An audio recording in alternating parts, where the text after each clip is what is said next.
Hello everyone, and welcome back to my YouTube channel. Lorraine here. So I've just got my other Jewellery Maker haul, and in there I have actually got some storage. So I'm just going to put my phone on the stand and just put the box to one side, and then I can show you what I've actually ordered. Let's see if I can pop that down like that. Just bear with me a second and I'll move this box out of the way.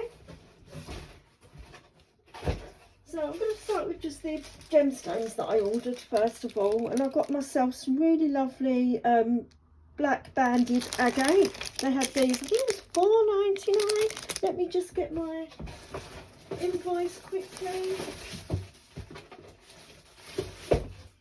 Black banded agate, yeah. Oh, sorry, $9.99. The black banded agate. I haven't got any of that, so I thought, oh yeah, that would be nice. And you can just see if I bring this up close, just sort of like the different colours of that's within that. Isn't that glorious? It's amazing, some of these gemstones, how they form in the rocks, etc, etc. So I've got that. They also had some more silk, which I've got the 3 lots in there, because I think it was all 3, and that was for the silk thread launch special. So you got the white, the light pink and the lilac, and that was on special $6.99. I'll just undo this, and my cat's just giving me a shocking look, if you can just see her there, because I'm talking and she just wants a bit of peace and quiet whilst in my craft room. So this is the lovely white colour, and my daughter's just messaged me. And then that's your peach. I think it was peach, was it? Oh, light pink, sorry, not peach. And then that's your lilac colour. Lovely colours. I do like working with some of this silk, especially when you're doing like pearl knotting, things like that. Especially pearl knotting, because it's such a fine thread, and I'm sure it does come with the needle as well, so that makes it even easier. Although there is a way that you can actually do it with just a couple of bits of wire, put the thread through the wire and thread your beads that way and do pearl knotting that way. You know, it's entirely up to you, or any bead knotting, come to that. And I also treated myself to some bumblebee jasper. Look how glorious these are. Sadly, one of them was broken, but that's okay. Maybe I'll see if I can sell that on my eBay. And see if someone can do something with that. But look at some of these markings on this bumblebee jasper. Isn't that glorious? And then the other side hasn't actually been polished, so you can see roughly how it forms, like in the rocks, the stones and that. It's gorgeous, absolutely gorgeous. Now getting on to the storage. Now I've ordered myself a couple of these Jewellery Maker bags. What was it? How much were those? These were actually on special. I think it was for $4.99, and I got 2 of them. I was hoping that they would go sort of like on my cupboards, but my cupboards don't close with them on the inside or the outside.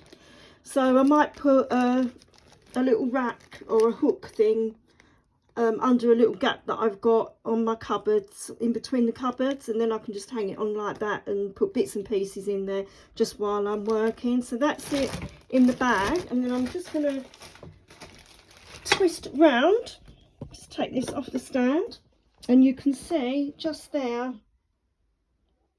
just exactly how it is. You've got all these little Velcro pieces on there. Fixes onto there. It does, you've got Velcro there to fix it onto there, and then you've got these really fantastic little pockets as well. So I've got 2 of those. And then coming over, I ordered 2 of these beading boxes, but the idea actually for these were, I'm going to see if I can fit my seeds in here actually. So that's why I actually ordered them. But either way, they'd still come in handy regardless. So let me just take that out. Whoops! Oh, I see how they go. Oh, so they stack on top of each other like so. Oh, okay, fair enough. Oh, that's pretty cool, yeah.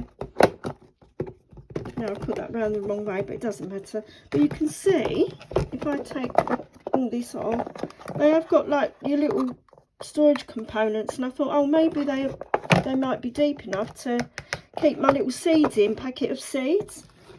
And I thought I could have one sort of like for spring seeds that need to be sown, and I've got another one for, say, summer seeds that need to be sown. And I could always, if it works, then I can always order a couple more, and just for seeds that perhaps aren't done myself or what have you. It's just a thought.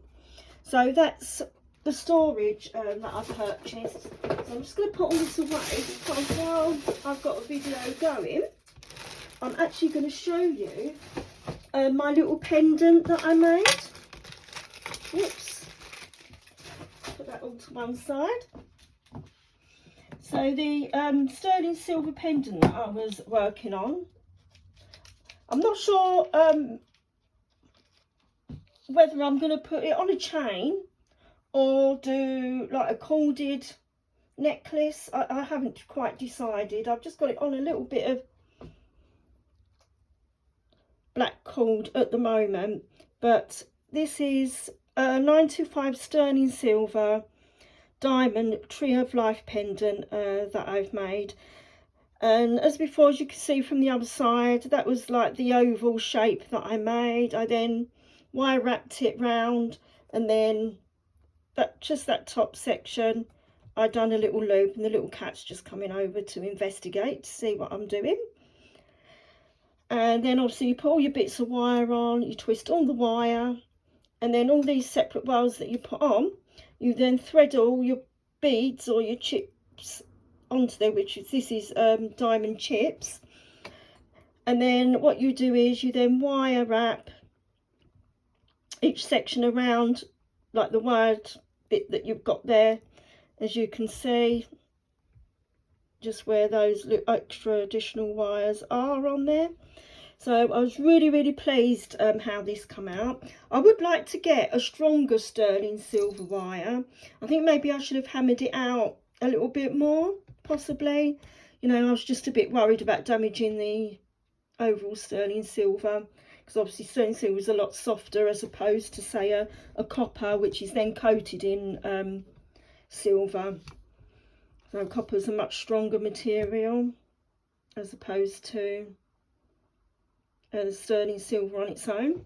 But that's that. So I was really pleased with that. But I did find it really quite difficult to find the holes of these, where the holes were so tiny, and the magnifying glass I had, which is this little one, this middle bit kept falling out, which was annoying me. So what I did was I kind of spoilt myself even more, and I got a more, if I just come over here, more up-to-date one. As you can see, I've already sort of like opened it, and you've got like a little lever there, and then you've got your magnifying glass piece in there. Might help if I had my phone in the correct place. Then you've got a little handle.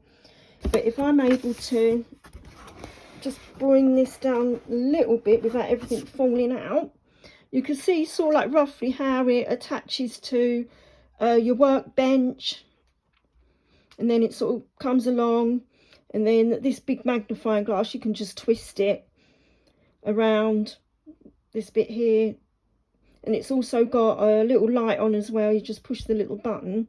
But the only thing that I am confused about, I do need to look into it a bit better, is obviously it came with this wire that obviously you plug in somewhere, which I assume is to recharge the light, but I can't find a section of where that plugs in at all on the magnifying glass.